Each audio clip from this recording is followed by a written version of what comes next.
วันนี้นะคะเราจะออกเดินทางไปเรียนรู้บทเรียนที่สำคัญของมนุษย์เมื่อมนุษย์พยายามเข้าควบคุมแล้วก็เปลี่ยนแปลงธรรมชาติจนทำให้ทะเลสาบที่เคยใหญ่เป็นอันดับ3ของโลกต้องหายไปไม่สามารถจินตนาการได้เลยจริงๆอะว่าตรงนี้มันเคยเป็นทะเลมาก่อนสิคะหลังคาก็คือหายไปแล้วค่ะ What happened to this village?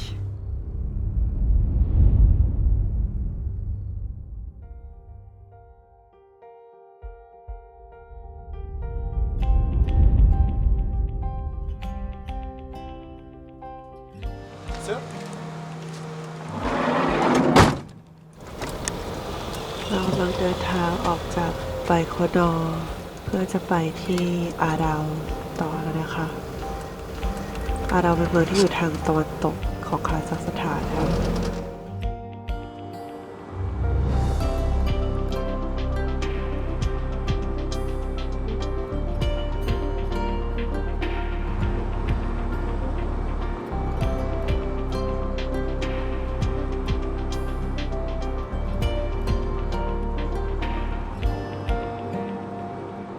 ตอนนี้มันกำลังบอกทางเขาให้ไปอาดาวโฮเทลนะคะซึ่งเป็นโรงแรม4 ดาวของ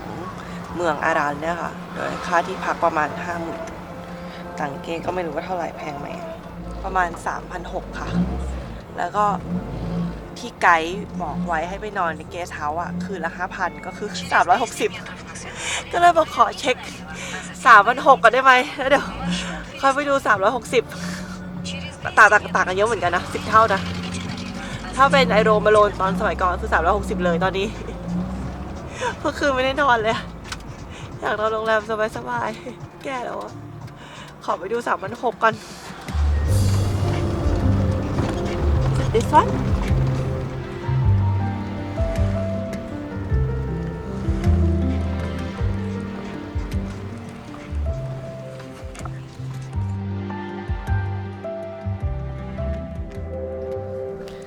มีเงินก็เข้าไม่ได้ค่ะเต็ม ชีวิตถูกลิขิตมาแล้วสินะว่าต้อง360อ่ะ360ก็360เอ้ย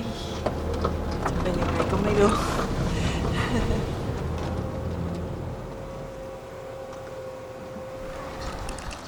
มันคือที่นี่มั้งคะ Hi Hi Hi Hello Совершенно занимайся.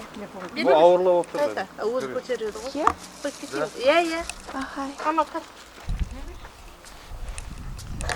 น่ารักดีนะคะ ไต้หวัน Thailand ไต้หวัน Yes İlk saat birge geldik dedi. น่ารักดีนะคะ Ya. เดี๋ยวเข้าไปข้างในก่อนนะคะเหมือนบ้านคนเลยเนี่ย And leave my shoes here Yeah. Wow beautiful Wow beautiful house Мой гестхаус. My guesthouse. Beautiful Wow Вау. So nice Room. Okay Oh so cute Oh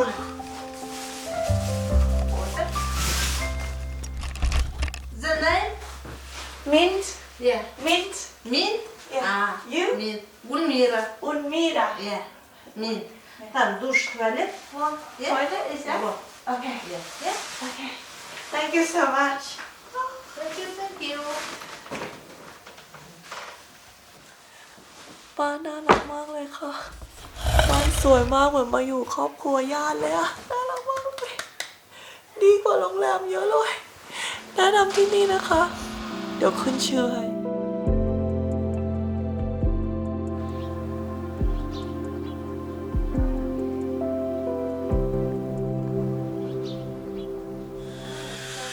หลับไปตื่นหนึ่งค่ะแล้วก็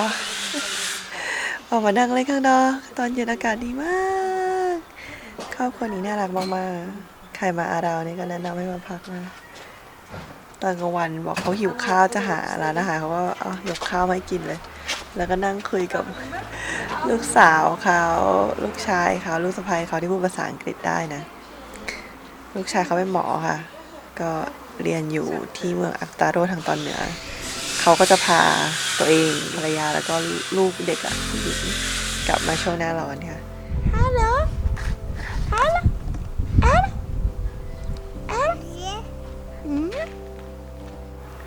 เหมือนเป็นสิ่งที่เราต้องการหลังจาก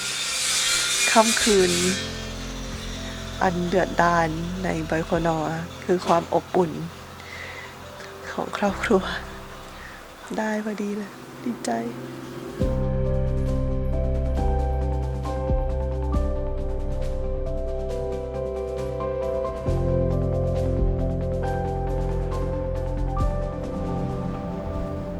เดี๋ยวเราจะออกไปเดินเล่นกันค่ะ เราจะไปที่ท่าเรือเก่าของอารันนะคะ ซึ่งอยู่ห่างจากที่พักไปแค่3 นาทีเดินเท่านั้นเองไปกับคุณแม่ไปกับคุณแม่นะคะ อิมอ่ะ Ayım. Ayım always Adimoshka. Ademosh everything is good Ademosh Everything is okay. นี่คือ6 โมงแล้วนะ อากาศดีมาก So what is this one? It's mini park. And it's also an old port and Yes. everything. Also is Oppo. A museum too. Yes. All in one. All in one. Yes.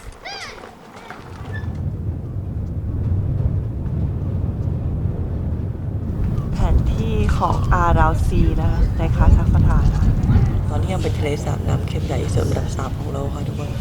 หลับตาและจินตนาการภาพที่เป็นท่าเรือขนส่งสินค้าขนาดใหญ่นะคะที่ขนนุ่นขนสินค้าต่างๆนะคะระหว่างอุซเบกิสถานและคาซัคสถานเนี่ยขนมาถึงเสร็จปุ๊บก็เอาขึ้นรถไฟได้เลยโหแล้วดูตอนนี้สิคะเป็นแค่ที่แห้งๆไม่มีน้ำอีกต่อไปแล้วค่ะ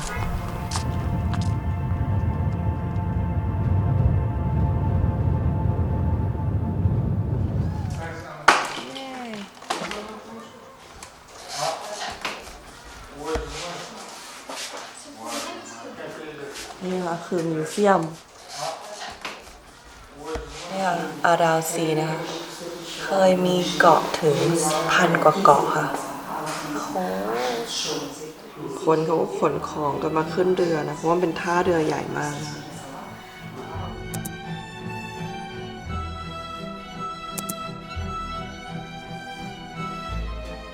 เนี่ยค่ะอาราตอนที่ยังเป็นทะเลสาบน้ำเค็มใหญ่ที่สุดอันดับ3ของโลกค่ะทุกคนสมัยก่อนนะคะปลามันเยอะมากเห็นไหมคะเดี๋ยวดูสิ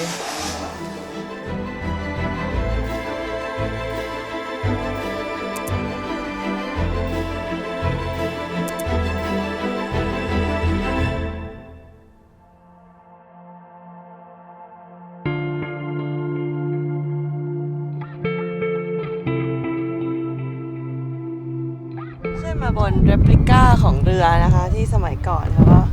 ลอยลำแล้วล่องอยู่ในอาราซีค่ะ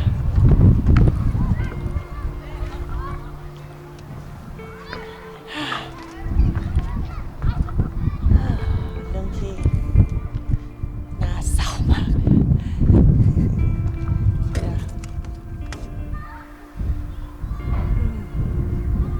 เดี๋ยวพรุ่งนี้เราจะได้ไปเรียนรู้เรื่องราวของอาราซีให้มากกว่านี้ค่ะทุกคนว่าเฮ้ยมันเกิดอะไรขึ้นอะเฮ้ยแล้วผลกระทบมันเกิดอะไรขึ้นบ้างอะแค่น้ำทะเลแห้งแล้วเท่านั้นหรอหรือมีอะไรกว่านั้นอีกพรุ่งนี้รอติดตามค่ะ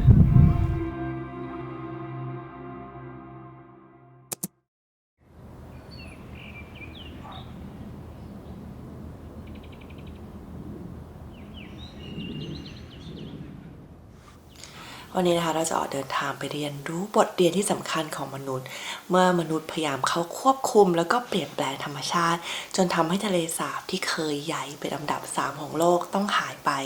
ปลาในทะเลสาบที่เคยอุดมสมบูรณ์อย่างมาก หายไปที่สำคัญคือวิถีชีวิตของมนุษย์ที่เคยอยู่ตรงนี้ก็หายไปและเป็นสิ่งที่ไม่สามารถเอากลับคืนมาได้ต่อไปค่ะที่นี่นะคะคืออาเราซีชื่อซึ่งครั้งหนึ่งเคยแปลว่าดินแดนแห่งพันเกาะแต่ตอนนี้ไม่มีเกาะเหลืออยู่ไม่มีน้ำเหลืออยู่เหลือเพียงแค่ฝุ่นแล้วก็เกลือเค็มๆค่ะเรื่องราวจะเป็นยังไงเดี๋ยวเราไปเรียนรู้พร้อมๆกันเลยค่ะ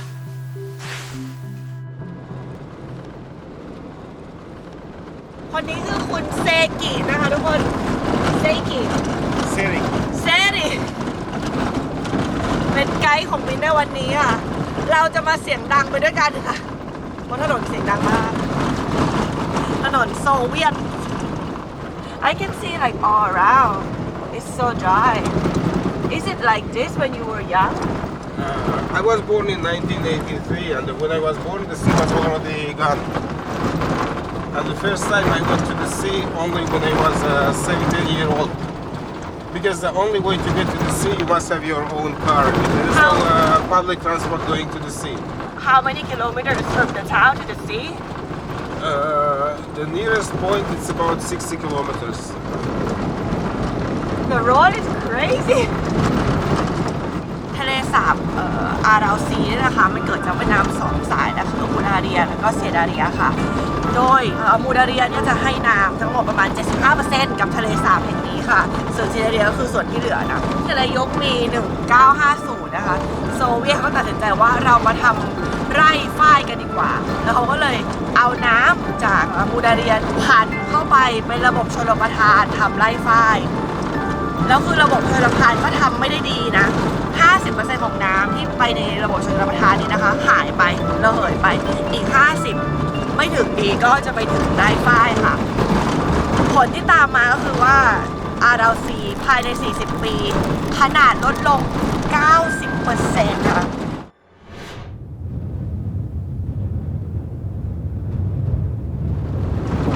นั่นคือรถไฟที่มินจะใช้คืนนี้นะคะ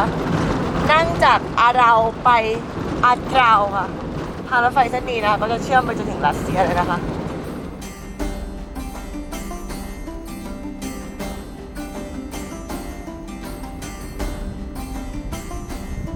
The camel represent like richness here, like that your family is rich.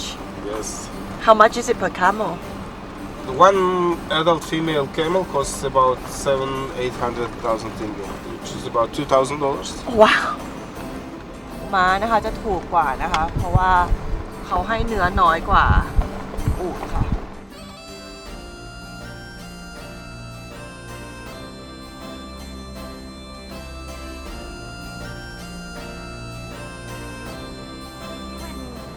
เจ้าม้าสีทองสวยๆเนี่ยตัวเนี้ยเขาคือหัวหน้ากลุ่มค่ะแล้วเขาจะทำหน้าที่คอนโทรลนะคะกลุ่มไม่ให้แตกแถวค่ะเพราะฉะนั้นเขาก็จะวิ่งอยู่สุดท้ายเลยค่ะว้าว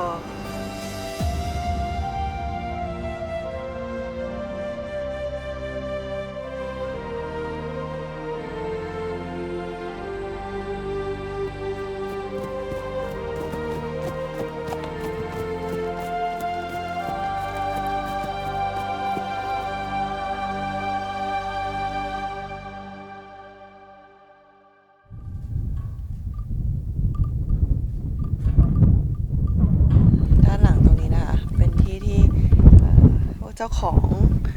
อูฐคนที่เป็นเจ้าของม้าเนี่ยค่ะเขาก็จะเอาอูฐมารวมกันตรงเนี้ยนะคะแล้วก็ขายค่ะตอนนี้นะคะอูฐกับม้านะก็จะไม่ได้ใช้เป็นยานพาหนะแล้วนะใช้เป็นสำหรับกินเนื้อกินนมแทนนะคะตั้งแต่ขับมานะคือไม่สามารถจินตนาการได้เลยจริงๆอะว่าตรงนี้มันเคยเป็นทะเลมาก่อนนะคะมันแห้งมากเลยค่ะแต่มันเคยเป็นทะเลมาก่อนนะนี่เราขับมานานมากแล้วนะยังไม่ถึงทะเลนะเขาบอกว่าประมาณ60 กิโลจากอาราละที่เราพักอะซึ่งเปิดประตูมาเคยเจอทะเลเลยก็แล้วก็เดินไป1 นาทีก็คือเป็นท่าเรือขนาดใหญ่อะเป็นท่าเรือที่ใช้แบบขนส่งสินค้าอะไรต่างๆมากมายนะคะตอนนี้ต้องขับถึง60 นาทีถึงจะเห็นน้ำค่ะคืออะไรที่มันถูกทำลายไปแล้วการเอากลับคืนมามันยากกว่าการที่เรารักษาไว้มันง่ายกว่ากันเอากลับมา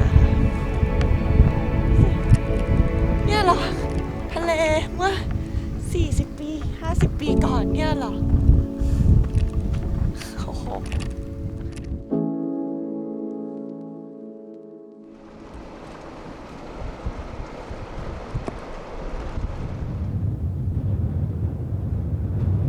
ซึ่งเซรีนะคะบอกว่าที่นี่ก็คือเป็นที่ป๊อปปูล่ามากนะคะ ที่คนเขาจะมากันนะ โดยเราจะปีนเขาไหนนะคะก็ขึ้นอยู่กับความขยันและความขี้เกียจของเรานะคะ ขยันมากหน่อยนะคะ ก็คือขึ้นอันนั้นได้เลย ขยันกลางหน่อยก็คืออันนี้ค่ะ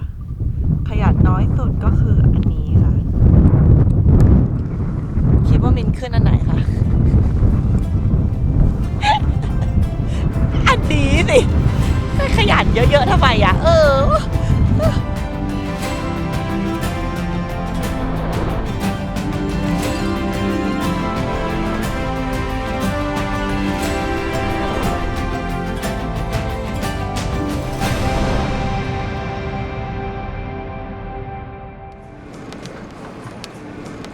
ตกค่ะ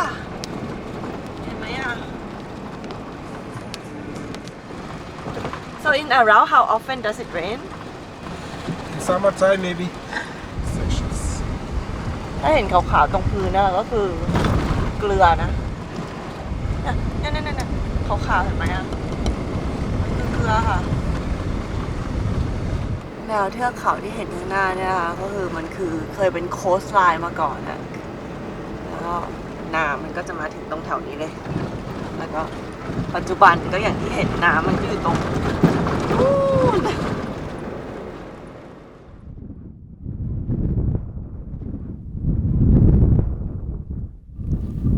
เราขับรถขึ้นมาบนเนินเขานะคะ แล้วก็ข้างหน้าคืออาราซีหรือทะเลอาราค่ะที่ยังคงเหลืออยู่นะในปัจจุบันจะเหลือเพียงแค่1 ใน 10ของขนาดเดิมค่ะเราเดินไปดูกัน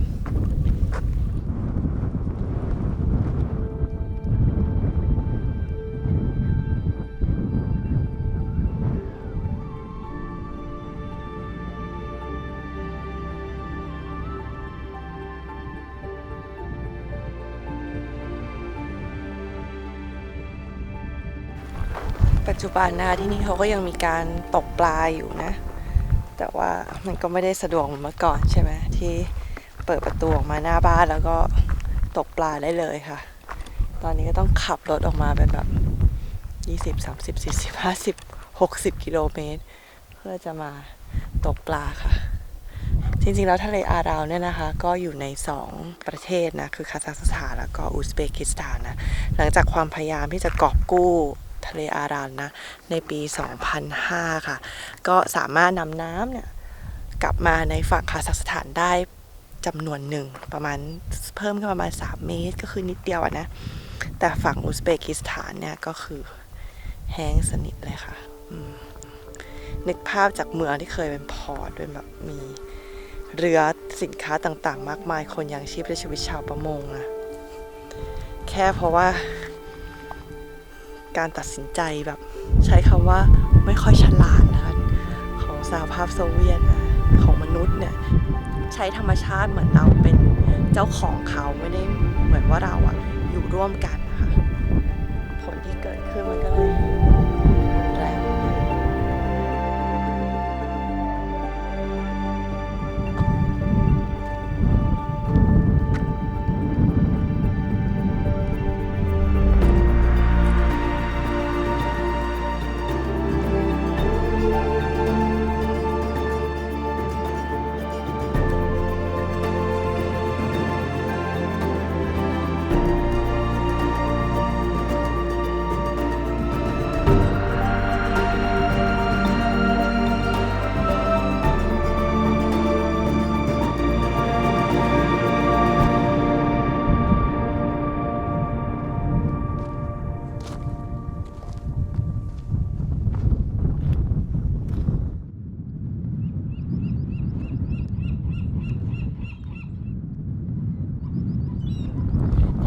more about this area? This is the parts of the North Aral Sea which is now restored by the Kazakh government. Still some fish in there? Yes, now it's fresh water. Salinity of the Aral Sea it's about 5-6 grams per liter. And nowadays we have about 15 types of freshwater fish species back in the sea. I thought it's like so salty, more salty than the ocean, yeah? After shrinking of the sea in the mid-90s, the salinity was about 22 grams per liter. So there was only one type of fish existing in the Aral Sea, and that was a flounder, because flounder lives in the salty water.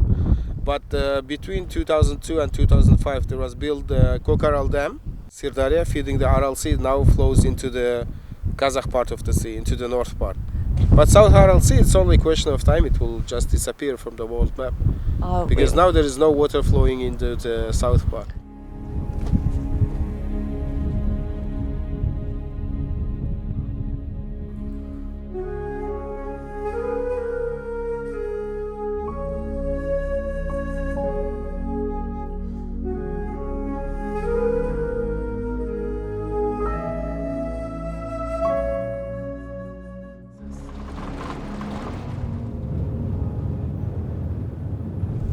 What happened to this village? It used to be one of the old fishing villages, but after shrinking of the sea, sand dunes start to cover the village. So people struggle for so many years, but it's impossible to stop it. So at the beginning of 2000s, the people just the locals from the village decide to move away. So now it's abandoned. Now it's abandoned village, yes. Are there still people living here? At the end of the village, there is one family still living there. Why do they still here? They like It's not solitude. because of money, because the government do not support the construction of the private houses. So all these guys, they move to other places and build their own house. So that's why they move. They'll also move because the government will not support, just only for one house, make kilometers of water pipeline and electricity. It's already decided that that house is also going to move. But not sure when. I don't know when.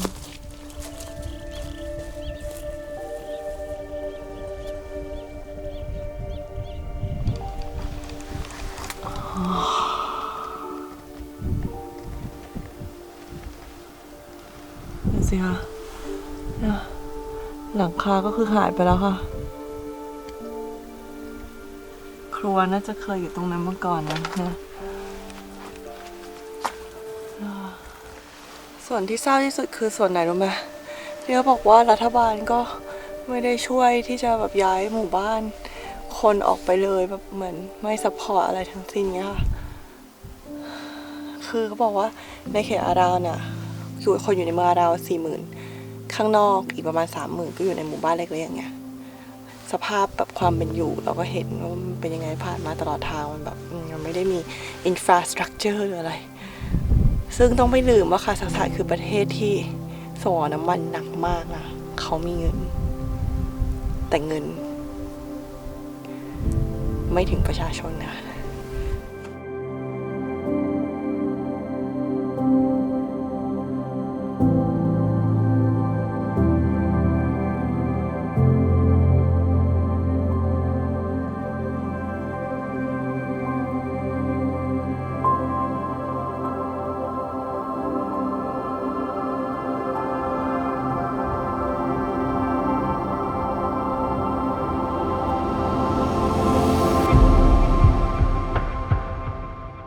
และนี่แหละค่ะก็คือเรื่องราวของทะเลอารัลบทเรียนที่เราได้รับจากการเดินทางครั้งนี้ก็คือเมื่อมนุษย์พยายามเข้าควบคุมธรรมชาติคอยตักตวงอย่างเห็นแก่ตัว